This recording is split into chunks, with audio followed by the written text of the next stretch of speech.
Muslims have been in Britain since the 1930s, and as their population grew, communities formed in the UK.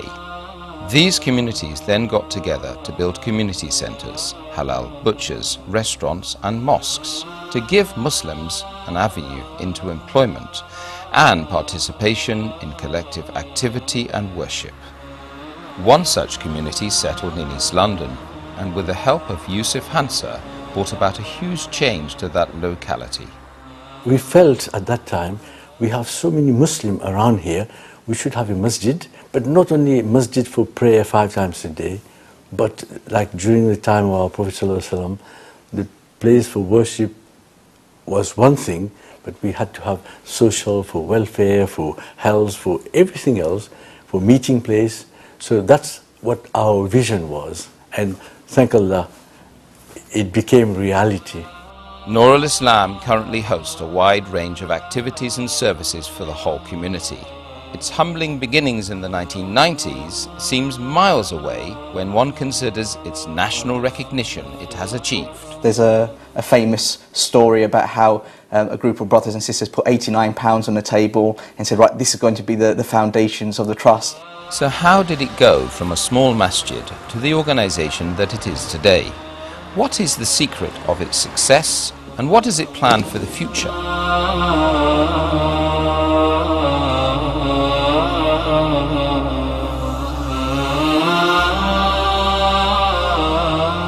Noor Ul Islam Trust is a registered charity based in East London, and it was formed in the 1990s. Noor Ul Islam has a multifaceted approach to what we offer the community.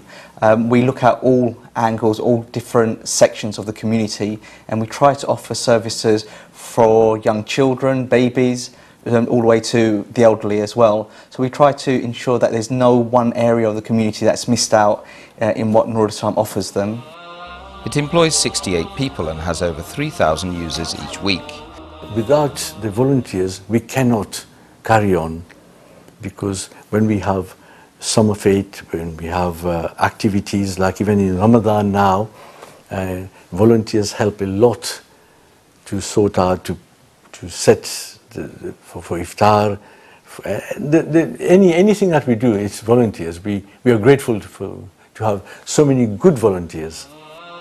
At present, the Trust comprises of a community centre, mosque, preschool, full-time primary school, youth club, ulama courses, health and community cohesion projects, to name but a few. There is also close work carried out with the local madrasas and separate swimming sessions arranged for men and women. The mosque is the heart of any Muslim community, and as such, the Trust aims to bring unity and the improvement of not just the local area, but the whole vicinity. It is known in Waltham Forest that Noor Ul Islam has a very special outreach programme.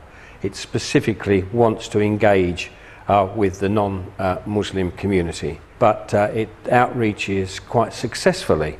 And I think that if you ask local residents who were non-Muslims, they would have a very, very positive view of both Yusuf and his family and help us here. We integrate a lot with the local people. We always invite them to come, and we always extend our hand to them. Like we do food parcels. When there is Eid, we go out and ask them to come in and join with us. And when it's the Eid time, we call people in. We make special dinners. So we're always looking out for opportunities to integrate everyone, the society. We don't keep ourselves to ourselves. We're always extending an open hand to everyone. Noor Ul Islam has made being Muslim normal. The fact that we have an open approach, we have an open door policy where we invite non-Muslims in to see what Islam is all about. Muslims can come in and find that there's something for everyone here. It aims to bring back the mosque as the hub of the community, working to improve the quality of life for all and promoting the Islamic ideals. The Trust initially started off with one building, which then expanded to what we see today over a period of 20 years. But what caught the judge's eye to make a small organisation like Noor Ul Islam become a finalist in the first model mosque competition?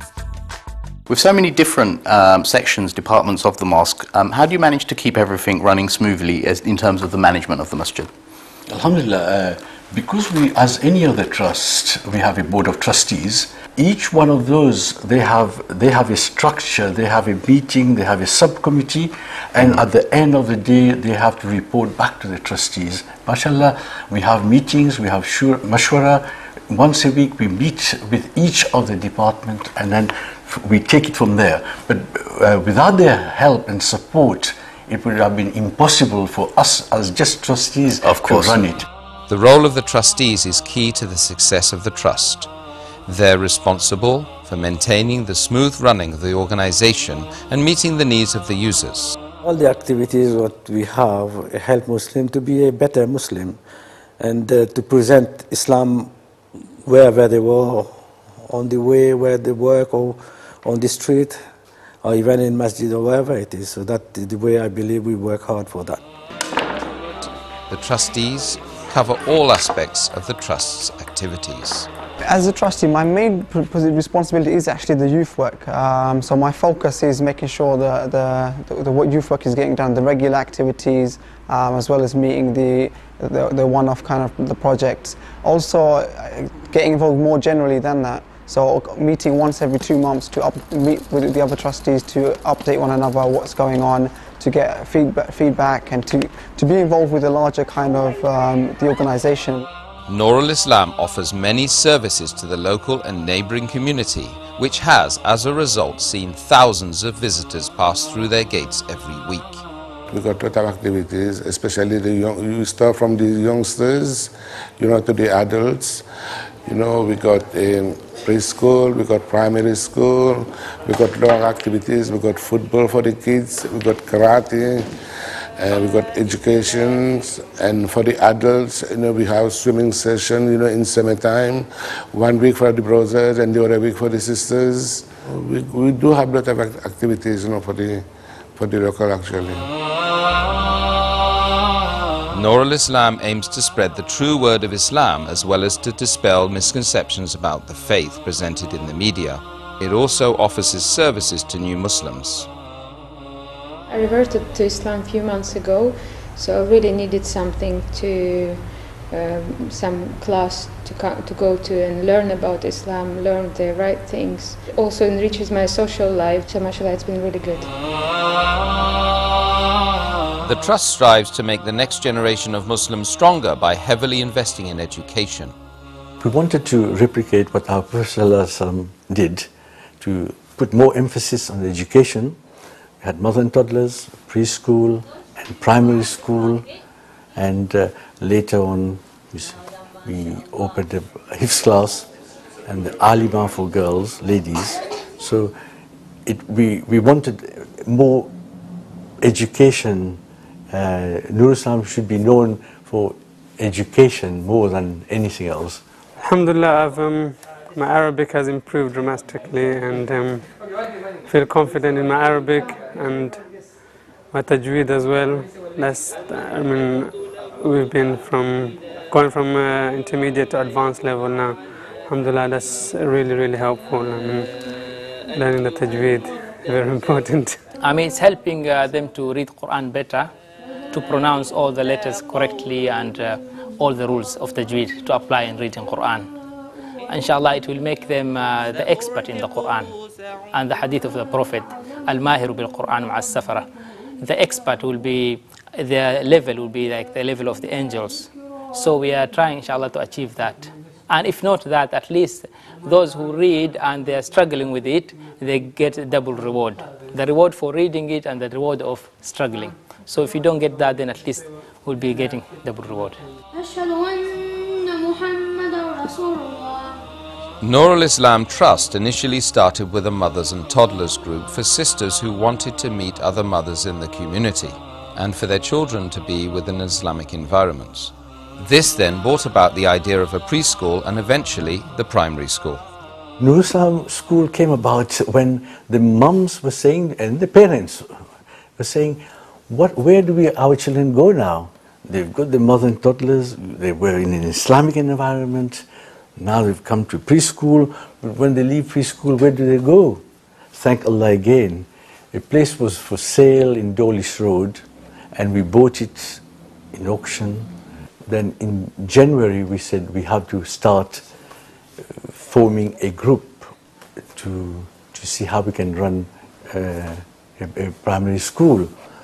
And praise be to Allah, this is where we are. We managed to open the school year 1, year 2, but now we've gone until year 6. They are providing community activities.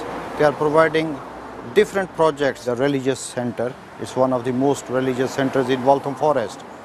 And with this respect, they have got strong connection within the community. And they have always been supportive in terms of our any issues which come up from time to time. The youth services of Noor Ul Islam Trust aim to